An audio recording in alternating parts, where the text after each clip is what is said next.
आज की वीडियो होने वाली है खास, क्योंकि आज मैं आपके लिए कुछ ऐसा लेके आया हूँ जो आपका लाइफ बना सकता है, ठीक है, आपका फ्यूचर बना सकता है। क्यों? क्योंकि मैं बताने वाला हूँ कि आपने 10th तो क्लियर कर ली, कैसे भी, चाहे आपने घिस के पास कराओ, चाहे आपने टॉप मार के पास किया, आपने पास कर लिया, लेकिन इसके बाद क्या? बच्चे सबसे ज्यादा कंफ्यूजन रहते हैं कि इसके बाद क्या करना है। इतने सारे रास्ते हैं, 10th के बाद हजारों करोड़ों रास्ते खुलते हैं, लेकिन चुनना क्या है? एक चुनना जो आपकी जिंदगी बना सके, ठीक है। तो उस रास्ते को चुनने में मैं आपकी मदद करने वाला हूं। मेरा नाम है विकास और आप देख रहे हैं हमारा YouTube चैनल ग्रेविटी 9.8 क्लासेस। तो बिना देरी करे हुए चलिए स्टार्ट करते हैं आज की अपनी वीडियो।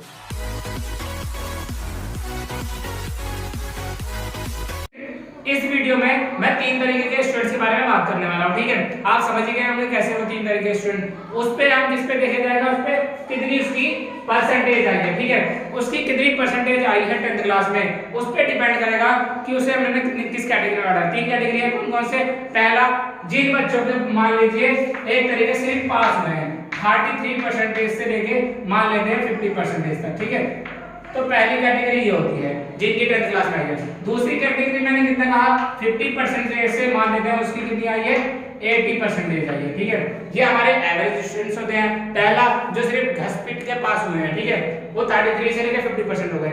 दूसरा 50% से लेके 80%, इसे हम हमेशा एवरेज स्टूडेंट की गिनती माना जाता है। उसके बाद अगर मैं बात करूं 80% से लेके 100% जिसके आते हैं 10th क्लास में, ये 3 कैटेगरी है। ये हमारे टॉपर्स रहेंगे, ये हमारे एवरेज रहेंगे और ये हमारे लो वाले रहेंगे, जिनके मार्क्स बिल्कुल कम रहेंगे।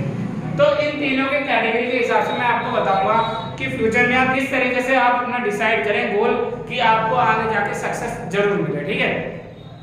आप जानते हो क्योंकि 10th के बाद 3 साइंस बच जाती है, साइंस कॉमर्स आर्ट्स बच जाती है। आप सोचोगे ज्यादा परसेंटेज है तो हम साइंस ले लें, नहीं, ऐसा नहीं करना, ठीक है। वो बताऊंगा क्यों नहीं करना आगे। चलिए देखते हैं कि कैसे कैसे कैटेगराइज करना और क्या क्या रास्ते हैं हमारे पास, कैसे बनना है हमें। मान लीजिए किसी को डॉक्टर बनना है इसी में से, तो कैसे क्या रास्ते हैं डॉक्टर बनने के।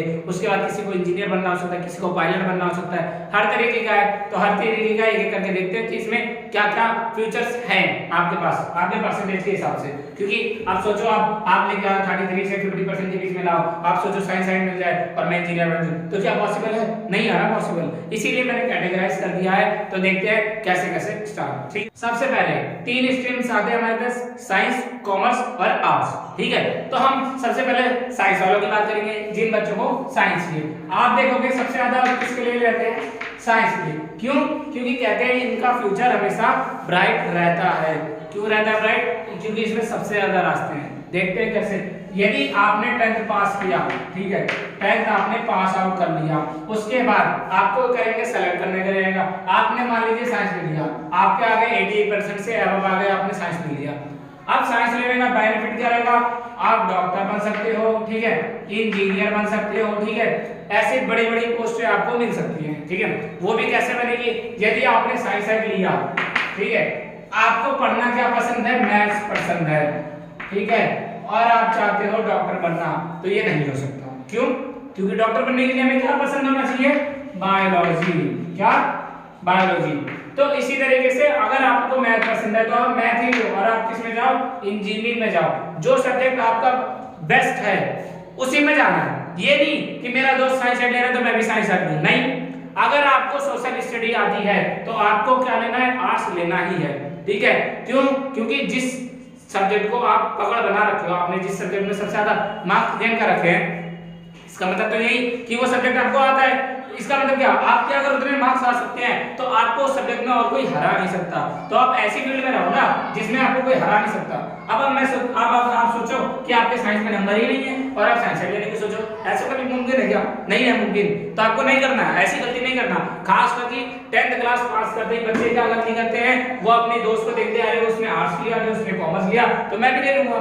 ऐसा नहीं करना, ठीक है। ये सबसे बड़ी गलती होती है, क्योंकि दोस्त जो होते हैं वो हमेशा टाइम पे चेंज होते रहते हैं। आप 9th क्लास में हो, आपका दोस्त कोई और है, 10th में गए, अलग क्लास बनी, अलग दोस्त बन गए, तो ठीक है। तो दोस्त को बनाए रखो, दोस्त बनाना बड़ी बात नहीं है, दोस्त को साइड में रखो, दोस्ती तक ही है। लेकिन पढ़ाई और सक्सेस के बीच में किसी को नहीं लेके आना, चाहे दोस्त हो चाहे घर वाले, कोई नहीं हो, आपको पढ़ना है, क्योंकि पढ़ाई आपका फ्यूचर बनाएगा और कोई आपका फ्यूचर नहीं बना सकता, ठीक है। तो मैंने कहा आपको मैथ्स लेंगे, ठीक है। यदि आपको इंजीनियर बनने का मन है ठीक है, आप इंजीनियर बनना चाहते हो तो आपकी मैथ बेस्ट होनी चाहिए, ठीक है। अब साइंस में क्या लेना है आपको, मैथ लेना है, ठीक है।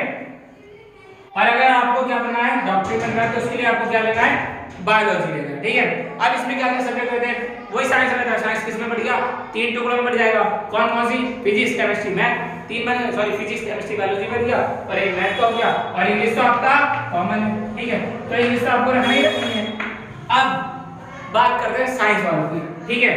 यदि आपने साइंस साइड लिया तो इसमें ऐसा इंडिया में कोई ऐसा एग्जाम नहीं है, कोई ऐसी चीज नहीं है कि आप नहीं कर सकते। आप हर चीज का फॉर्म अप्लाई कर सकते हो, हर चीज कर सकते हो, यहाँ तक कि आप सीए भी बन सकते हो, ठीक है। यहाँ तक कि आप अगर आप ऑटो पायलट बनने के लिए तो पायलट भी बन सकते हो। आप सोचो कि आप साइंस साइड लेके बीकॉम करना चाहते हो तो वो भी कर सकते हो, लेकिन एक कॉमर्स का स्टूडेंट कोई भी डॉक्टर नहीं बन सकता, ठीक है। एक कॉमर्स का स्टूडेंट कभी भी इंजीनियर नहीं बन सकता, ठीक है। ध्यान से सुनना, 3 स्ट्रीम हमारे इंडिया में चलती है, ठीक है। कौन कौन सी, साइंस, कॉमर्स और आर्ट्स। याद रखना कि यदि आपने आर्ट्स लिया है तो आप कॉमर्स की कोई भी चीज नहीं कर सकते, यदि आपने आर्ट्स लिया है तो आप साइंस की कोई भी चीज नहीं कर सकते, ठीक है। अगर आपने कॉमर्स लिया है तो आप आर्ट्स का कर सकते हो, लेकिन साइंस का कुछ भी नहीं कर सकते, ठीक है। और इसी तरह अगर आपने साइंस लिया तो आप तीनों में से कुछ भी कर सकते हो, ठीक है। खास करके तब जब आपने मैथ भी ले ली और बायोलॉजी भी ले ली 11th में, तो आप डॉक्टर भी बन सकते हो, इंजीनियर भी बन सकते हो, आईएएस ऑफिसर भी बन सकते हो, आईपीएस बन सकते हो, हर चीज बन सकते हो, नेता भी बन सकते हो, ठीक है। वो तो वैसे ही आजकल फैमिली में बन जाते हैं, ठीक है। तो आप कुछ भी बन सकते हो। तो बेस्ट क्या है, एक तरीके से साइंस है, लेकिन बेस्ट होने का मतलब नहीं है कि वो बेस्ट है तो हम वही ले, ठीक है। यदि मान लीजिए आपकी क्या है, हिंदी बेस्ट है, ठीक है, तो आप ले लो, क्या आर्ट्स ले लो, सबसे बेस्ट रहेगा। आपने हिंदी लिया, आपका 11th 12th आपने हिंदी से कर लिया, ठीक है, सॉरी आर्ट्स से कर लिया। उसके बाद जब आप 12th क्लियर करोगे तो बीए ले लो, बीए ऑनर्स हिंदी में ले लो। आपने बीए कर लिया, फिर उसके बाद आपने बीएड कर लिया, आप अच्छे खासे बड़े से टीचर बन जाओगे हिंदी के। तो मेरा ये कहना है मतलब है कि आप कुछ भी डिसाइड करना, ठीक है, 11th में लेने के लिए आप कुछ भी डिसाइड करना 11th के लिए। आपको क्या सोच के लेना है कि आप जिस सब्जेक्ट में बेस्ट हो, ठीक है, वही आपको करना है, ठीक है। ये नहीं कि आपको डॉक्टर बनना है और आपको बायोलॉजी आती ही नहीं ना। अगर आपका जो सब्जेक्ट बढ़िया है आपको वही लेना है, दोस्तों के कहने में नहीं जाना, कोई भी आगे जाके आपका साथ देने वाला नहीं है, ठीक है। तो जो सब्जेक्ट में आप बेस्ट रहना वही लेना, ठीक है। जैसे कि बात करते हैं किसके लिए, कॉमर्स वालों के लिए। कॉमर्स की बात करते हैं। अगर मैंने कहा कि आपने कॉमर्स लिया तो वो भी बेस्ट है, क्यों बेस्ट है, उसमें भी अच्छे अच्छे सब्जेक्ट्स हैं। आपके अकाउंट के सब्जेक्ट हैं, बिजनेस के सब्जेक्ट हैं, इकोनॉमिक्स के सब्जेक्ट हैं, ठीक है, इंग्लिश भी रहेगी आपके पास, मैथ तो रहेगी रहेगी, ठीक है। तो कॉमर्स भी बेस्ट है, क्योंकि इसके भी बहुत सारे रास्ते हैं। अगर आप बैंकिंग में जाना चाहते हो, बैंकिंग वगैरह में जाना चाहते हो, ठीक है,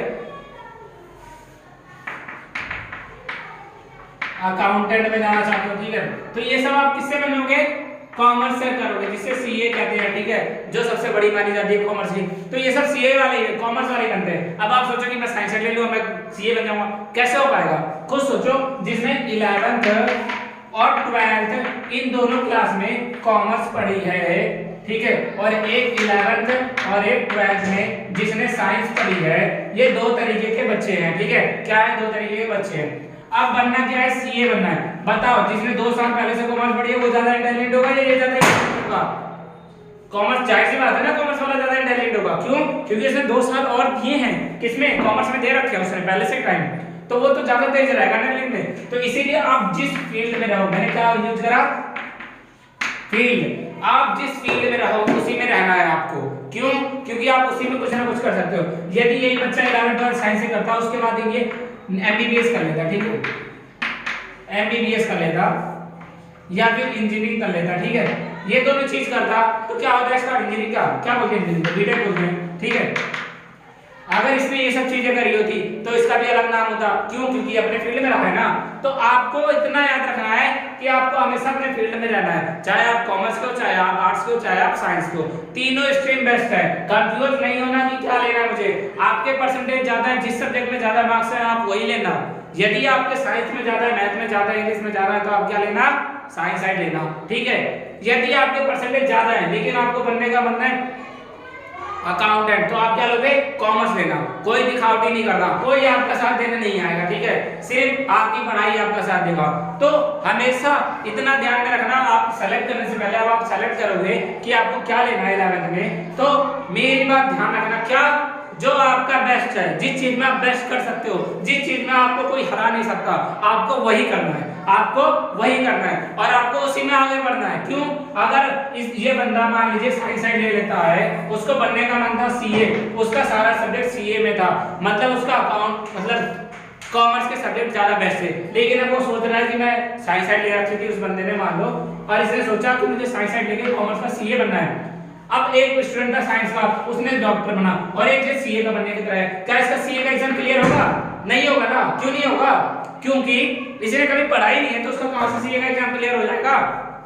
सीए का पेपर तो उसी का क्लियर होगा ना जिसने उसके बारे में पढ़ा है। अब ये फिर स्टार्टिंग से इसकी मेहनत करेगा, इसकी मेहनत करने से अच्छा क्या था कि इसके लिए थोड़ी सी और मेहनत करता है, इसका इतना बड़ा पेपर क्लियर हो जाता, वो डॉक्टर बन जाता, वो इंजीनियर बन जाता, ठीक है। इसीलिए कॉमर्स वालों को भी जिस फील्ड में हो उसी में रहना है। मैं बार बार ये बात दोहरा रहा हूँ कि जिस फील्ड में रहना है, सॉरी जिस फील्ड में हो आप उसी फील्ड में रहना, तभी आप कुछ कर सकते हो, ठीक है। यदि आप सोचो कि मैं 10th में हूँ, ठीक है, 10th में हूँ, और हाँ एक बात और, जो यहाँ तक रुके उसके लिए एक अच्छी बात है, जो लास्ट तक रुकेंगे उनके लिए एक शॉर्टकट तरीका बताऊंगा, बहुत आसान तरीका, कि आपको अगर कुछ एक और तरीका, जैसे मैंने 2 तरीके 3 तरीके बता दिए ना, साइंस कॉमर्स आर्ट्स, तो एक और बेस्ट वाला तरीका भी बचा है जो इजी है, जो शॉर्टकट है उन बच्चों के लिए जो मान लेते हैं कुछ आसानी से पाना चाहते हैं या कुछ आसानी से करना चाहते हैं, ये उन बच्चों के लिए, ठीक है। तो इतना बता दिया मैंने। क्या बताया मैंने 10th के बाद आपको किस चीज पे फोकस करना है? ना ही आर्ट्स, ना ही कॉमर्स, ना ही साइंस, इन किसी पे फोकस नहीं करना। आपको फोकस करना है कि आपका सब्जेक्ट कौन सा बेस्ट है, आपके किस में नंबर आए हैं, उसमें फोकस करना है आपको, ठीक है। सब में फोकस नहीं करना कि मेरा दोस्त साइंस ले रहा है मैं भी साइंस लूंगा, मैं उसमें बेस्ट बनूंगा, नहीं, ऐसा करना ही नहीं है। क्यों नहीं करना? वो कल को साइंस लेके मान लो दिखावटी के लिए आपने साइंस ले लिया, आपकी 12% नहीं आई, आपको किसी बीएससी कॉलेज में एडमिशन नहीं मिलेगा, डीयू में तो भूल जाओ कभी नहीं मिलने वाला, क्योंकि उसकी कटअप जाती है 95 से अब लास्ट कटअप रहती है, तो सोचो ले कहां मिल पाएगा। एमबीबीएस का एंट्रेंस एग्जाम होता है, इंजीनियरिंग का एंट्रेंस एग्जाम होता है, कैसे क्लियर होगा? 18 लाख बच्चे पेपर देते हैं, 12 लाख बच्चे पेपर देते हैं, कैसे क्लियर होगा? खुद सोचो। तो इसीलिए तो किसी का दिखावटी नहीं करना। आपने दिखावटी आज को साइंस ले लिया, पता चला आप 11th में फेल हो गए, पता चला आपने 12th फेल हो गए, तो क्या होगा? घर वालों को तो ना खराब होना, क्या फायदा हुआ साइंस लेने का? इसीलिए कभी साइंस के पीछे नहीं भागना, कॉमर्स के पीछे नहीं भागना, आर्ट्स के पीछे नहीं भागना, सारे चीज बेस्ट है, सब आपको सक्सेस दिला सकती है, लेकिन डिसाइड करने का यही तरीका है कि आपका जो सब्जेक्ट बेस्ट है, आपको सब्जेक्ट पे फोकस करना है। 10th में कौन कौन से सब्जेक्ट रहते हैं सबके पास? English, Hindi, math, science, social study और संस्कृत, ठीक है, सोशल स्टडी और संस्कृत, ये सब सब्जेक्ट बेस्ट है। अब मान लीजिए आपका मैथ भी बेस्ट है, साइंस भी बेस्ट है, तो आपको तो पक्का है साइंस लेनी है। क्यों? उसी में आप कुछ कर सकते हो। अब सोचो आपकी सोशल स्टडी आपको आता ही नहीं, आप सोच रहे हो मैं आर्ट्स लेके आईएएस ऑफिसर बनूं, तो क्या पॉसिबल है? नहीं है ना। तो आपको दिखावटी नहीं करनी, आपको दिखावटी नहीं करनी। मैं हर बार ये बताऊंगा, आज आप दिखावटी कर लोगे 2 साल आप 11th और ये 12th, ये 2 साल आपने क्या कर दिया? दिखावटी कर लिया। मान लीजिए साइंस ले लिया या कॉमर्स ले लिया, 2 साल आपने दिखावटी कर लिया, लेकिन ये जो पूरी होल लाइफ है, लेकिन ये जो पूरी होल लाइफ है, ये तो आपने बर्बाद कर दी ना। क्यों बर्बाद कर दी? आपका तो उसमें कुछ हो ही नहीं सकता। क्यों नहीं हो सकता? आप जिस चीज के लिए बने हो उसमें जाओ ना, जो सब्जेक्ट आपका बेस्ट है उसमें जाओ ना। आप अगर आर्ट्स के लिए बने तो आर्ट्स में ही जाओ, उसमें बच्चों को पीछे करो, उसमें दिखाओ कि हाँ मैं कुछ कर सकता हूँ। एक 11th में फेल होने वाला स्टूडेंट और एक आर्ट साइड में टॉपर होने वाला स्टूडेंट, दोनों में लेवल में बहुत ज्यादा डिफरेंस है। आप 10th में साइंस साइड लेके 11th में साइंस साइड लेके आप फेल हो जा रहे हो, और एक बंदा 10th में उस 11th में आप उस बंदे ने आर्ट साइड ले लिया और 11th में टॉप मार दिया, तो आप यहाँ रहोगे नीचे और वो इतना ऊंचा रहेगा, ठीक है। सोच लेना, दोनों की वैल्यू बहुत ज्यादा डिफरेंस में फर्क पड़ जाती है। तो लेना वही है जो बेस्ट है। खुद को देखो, दूसरों को नहीं, किसी भी दोस्त को मत देखो, ठीक है। खुद को देखना है, खुद का करना है, जो बेस्ट है वही करना है, जिसमें हम बेस्ट है उसी में रहना है। अब बात करते हैं कि एक और तरीका क्या है, तो इसमें तो समझ में आया ना, कोई कंफ्यूजन नहीं करनी। सब्जेक्ट पे देखो, मार्क्स पे देखो, कितने नंबर आए, क्या चीज पढ़ने में पसंद आता है, जो चीज पढ़ने में अच्छा लगता है वही चीज लेना है। ये नहीं कि आपको सोशल स्टडी पढ़ना अच्छा लगता है और आप साइंस साइड ले रहे हो, ये क्या बात हो गई? ये तो वही बात हो गई ना कि आपको गाजर खाना पसंद है और आप गाजर खा ही नहीं रहे हो, आप सलाद खा रहे हो, प्याज खा रहे हो, मूली खा रहे हो, ठीक है। तो क्या अच्छा लगेगा खाने में? नहीं, खाने में अच्छा नहीं लगेगा ना। तो जो आपको अच्छा लगे वो करो ना, किसी के देख के देखा क्या करना फायदा, ठीक है। आगे देखते हैं। उसके बाद एक और तरीका क्या है इसमें, अगर मैं एक और तरीके की बात करूं तो वो क्या है, उसे हम क्या बोलते हैं, पॉलिटेक्निक, ठीक है। क्या बोलते हैं उसे? पॉलिटेक्निक। आपको किस नाम से फॉर्म मिलेगा? अगर आप जिस स्टेट में रहते हो, मान लीजिए आप दिल्ली में रहते हो, उत्तर प्रदेश में रहते हो या मध्य प्रदेश में रहते हो, जिस स्टेट में रहते हो उसी स्टेट का नाम सर्च मार देना। कैसे? दिल्ली सीईटी, ठीक है, दिल्ली सीईटी। या तो अगर आप उत्तर प्रदेश में रहते हो तो क्या लिखोगे? उत्तर प्रदेश सीईटी, ठीक है। बात करते हैं सीईटी का मतलब क्या होता है। सीईटी का मतलब होता है कॉमन एंट्रेंस टेस्ट। क्या होता है? Common entrance test. अब ये क्या कराता है? ये छोटे छोटे कोर्सेज कराता है, जिसे हम क्या कहते हैं, एक तरीके से डिप्लोमा भी कहते हैं, ठीक है, एक डिप्लोमा इंजीनियरिंग, ठीक है, जिसे बोला जाता है। उसके बाद भी अभी अच्छे रास्ते भी देखते रहना उसमें कि उसके आगे भी आप कुछ कर सकते हो, ठीक है। अब मान लीजिए आपने सर्च करा, फॉर्म भर दिया, 200-400 रुपए का जितने का भी फॉर्म आता है आपने फॉर्म भर दिया। इसका एक एंट्रेंस एग्जाम होता है। एंट्रेंस एग्जाम में क्या आता है? 9th और 10th आएगा, बस, और कुछ नहीं आने वाला। 9th 10th जिसने 9th के 10th अच्छे से पढ़ रखी है उसका पेपर क्लियर होगा। और बच्चे भी कम रहते हैं, कंपटीशन भी कम रहता है, क्योंकि ये इंडिविजुअल स्टेट का है, ऑल इंडिया का नहीं है। क्या है? अगर मैंने उत्तर प्रदेश का फॉर्म भरा तो ये उत्तर प्रदेश स्टेट का रहेगा, ठीक है। यदि मैंने दिल्ली सीईटी भरा तो ये किसके लिए रहेगा? दिल्ली स्टेट के लिए रहेगा, ठीक है, बस, उससे ज्यादा नहीं रहेगा। लेकिन अगर आप सोच रहे हो आपको इंजीनियर बनना है, इसी एक तरीके से हम इंजीनियर, ये एक इंजीनियर भी होते हैं, ठीक है। अगर मैंने कहा मान लीजिए आपको इंजीनियर बनना, आप सोच रहे हो कि आपने 12th में साइंस 11th में साइंस साइड ली, ठीक है, आपने साइंस साइड ले ली, ठीक है। अब सोच रहे हो आपको साइंस साइड लेने के बाद क्या करना है? इंजीनियरिंग करना है, ठीक है। तो इंजीनियरिंग करने के लिए क्या होता है? बीटेक, ठीक है। उसके लिए कौन सा फॉर्म होता है? जेईई मेन का फॉर्म होता है, ठीक है। अब देखो जेईई मेन का होता है, इसमें क्या होता है? लगभग 10 से लेके 12 लाख, ठीक है, कितने? 10 से 12 लाख स्टूडेंट क्या करते हैं? फॉर्म अप्लाई करते हैं, इतने सारे बच्चे पेपर देते हैं। उसके बाद आता कितने का है? जितने एक कॉलेज में सीटें सिर्फ उतने ही तो इंजीनियर बनेंगे एक बार में, तो जितना सीटें उतने का एडमिशन, तो बाकी सब बाहर दोबारा तैयारी करते हैं। लेकिन यदि आपको इंजीनियर बनना है तो इससे अच्छा है आप क्या करो? पॉलिटेक्निक कर लो, ठीक है। पॉलिटेक्निक क्या बोलते हैं? हम इसे डिप्लोमा बोलते हैं, diploma in engineering, diploma engineer बोलते हैं। आपने वो कर लिया, ज्यादा साल का नहीं, कितने साल का है? 3 साल का बस, ठीक है। कितने साल का है? 3 इयर्स का बस, 3 साल का आप ये कर लेना। उसके बाद फिर क्या है? जहां आपने 11th 12th पढ़ी, यहाँ आपने 2 साल इसके बराबर कर दिया। उसके बाद जो ये बीटेक वाला स्टूडेंट था, ठीक है, उसको पेपर कर देना हार्ड था। लेकिन दिल्ली सीईटी का पेपर क्या होता है? इजी होता है, लो होता है, कंपटीशन कम होता है। क्यों? क्योंकि सिर्फ एक स्टेट का मुश्किल से 70-80 हजार बच्चे पेपर देते हैं और आराम से नाम भी आ जाता है, ठीक है, इजीली आ जाता है। और अगर आपके पास कोई सर्टिफिकेट है, कैटेगरी सर्टिफिकेट, तो बहुत अच्छी बात है, ठीक है। क्या करा? लगा दिया, ठीक है। उसके बाद आपने 3 साल की कर ली, आप सीधे उसके बाद 3 साल का डिप्लोमा होने के बाद, ठीक है, 3 साल का डिप्लोमा होने के बाद आप डायरेक्टली किस में जाओगे? बीटेक के सेकंड ईयर में जाओगे, फर्स्ट ईयर में नहीं, सेकंड ईयर में। बीटेक में आपका एडमिशन होगा सीधे सेकंड ईयर में, हुआ ना। आपको ये 10 लाख 12 लाख वाले से छुटकारा मिल गया ना, आपको कंपटीशन देना नहीं पड़ा ना। तो पॉलिटेक्निक बस नहीं, उससे ज्यादा अच्छा, ठीक है। तो अगर आपको इंजीनियरिंग बनना है तो आप अभी इसका फॉर्म भरा सकते हो, अप्लाई कर सकते हो, ठीक है। मार्च में, जनवरी मार्च में आता है, लगभग फरवरी मार्च में इसका फॉर्म निकलता है। आप फिल करके पेपर दे दोगे, अपने पेपर होता है, उसके बाद आपका नाम आ जाएगा, आपको सीधा इंजीनियरिंग स्टार्ट हो जाएगी, ठीक है। तो ये भी एक तरीका है इंजीनियर बनने का, जो सॉफ्टवेयर तरीका बोलते हैं, आसान तरीका बोलते हैं, बहुत कम बच्चों को पता होता है।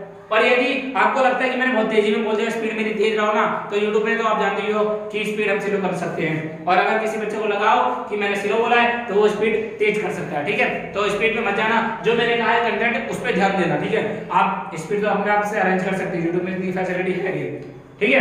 तो ये था यहाँ तक की वीडियो। उसके बाद यदि आपको 9th 10th 11th 12th किसी भी क्लासेस का आपको वीडियो चाहिए, लेक्चर चाहिए, तो आप मेरे चैनल को जरूर सब्सक्राइब करें। यहाँ पे आपको हर तरीके का एजुकेशनल वीडियोस मिलते हैं, ठीक है। और अगर आपको वीडियो अच्छी लगे हो तो एक लाइक जरूर करें, ठीक है। और इसी तरह की वीडियो के लिए बने रहें हमारे साथ।